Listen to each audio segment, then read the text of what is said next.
Cinema వాళ్లకు మాజీ మంత్రి కేటీఆర్ కు మధ్య మంచి సంబంధాలే ఉన్నాయి. రాజకీయంగా భారత రాష్ట్ర సమితి ఎన్ని ఇబ్బందులు పడుతున్నా సరే సినిమా వాళ్లకు మాత్రం కేటీఆర్ అనేక రకాలుగా సపోర్ట్ చేస్తూనే వస్తున్నారు.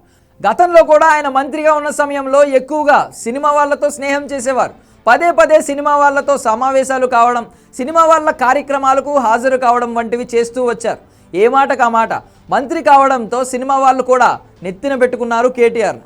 ఇక తెలంగాణలో కాంగ్రెస్ ప్రభుత్వం వచ్చిన తరువాత సినిమా వాళ్లకు అంత సౌకర్యవంతంగా వాతావరణం కనబడడం లేదు. తాజాగా అల్లు అర్జున్ వ్యవహారం, అలాగే మొన్నటికి మొన్న అక్కినేని నాగార్జునకు చెందిన ఎన్ కన్వెన్షన్ సెంటర్ విషయంలో హైడ్రా అధికారుల దూకుడు అన్నీ కూడా హాట్ టాపిక్ అవుతూ ఉన్నాయి.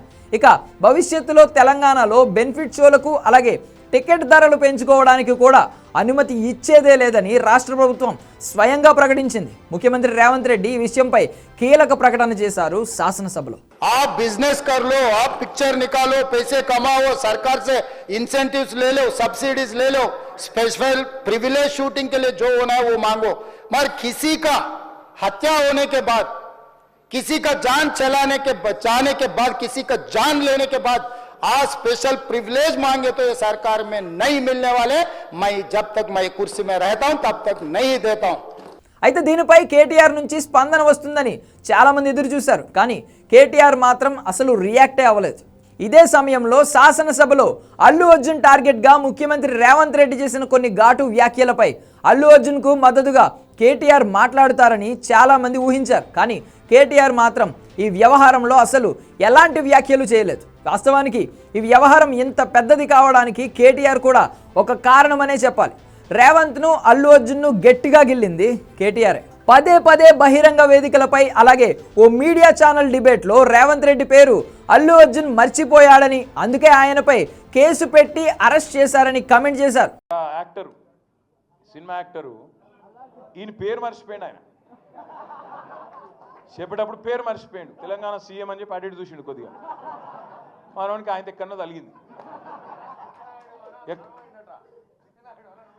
అయితే నేనేమంటున్నా, గింత అన్యాయం అని పేరు మర్చిపోతే జైలు పెడతావు. ఇక గట్ల తయారైండు మన చిట్టినాయుడు. ఇక అల్లు అర్జున్ను టార్గెట్ చేసి ముఖ్యమంత్రి రేవంత్ రెడ్డి, అలాగే తెలంగాణ పోలీసులు మాట్లాడుతున్న తీరు చూసి భారత రాష్ట్ర సమితి ఆయనకు మద్దతు ఇస్తుందని ఎక్స్పెక్ట్ చేసిన సీన్ అలా కనబడలేదు. ప్రస్తుతం అవినీతి ఆరోపణలతో జాతీయ దర్యాప్తు సంస్థ ఈడీ విచారణ ఎదుర్కొనే అవకాశం ఉన్న నేపథ్యంలో కేటీఆర్ ఈ వ్యవహారంలో మాట్లాడేందుకు ఇష్టపడలేదు.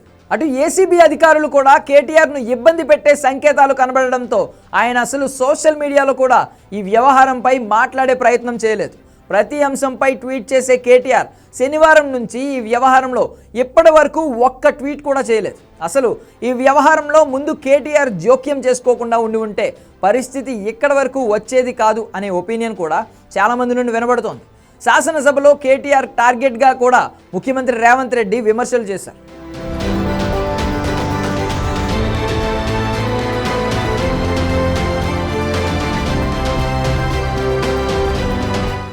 తనపై ట్విట్టర్లో 10 ఏళ్లు మంత్రిగా చేసినటువంటి వ్యక్తి తీవ్ర విమర్శలు చేశారని రేవంత్ కమెంట్స్ చేశారు.